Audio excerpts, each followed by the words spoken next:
Welcome. In this video I will show you what to do if your Motorola Moto G10 smartphone is overheating while charging.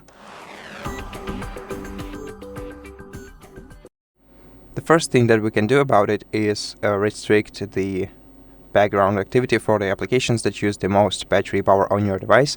And to do that, go to your device's settings, then scroll down to battery menu and open it. Here in battery menu, go to usage details and locate the applications that use the most battery power of your device. Then go to the page of the application, tap on background restriction and tap restrict to confirm. And this way you will restrict background activity for this application, which will prevent a future overheating of your device.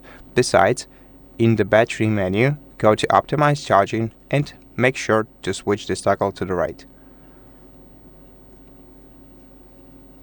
Now, the other tips are, first of all, using the original charger and cable to charge your device, avoiding using your device, especially gaming, while you're charging it, because it's overcharge. Basically, it causes the most overheating to your battery.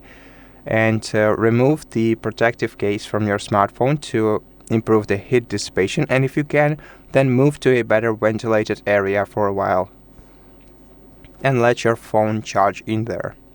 And so that's it. Thank you for watching this video. If it helped you, please consider subscribing to our channel, leave us a like in the comment below, and I'll see you in the next one.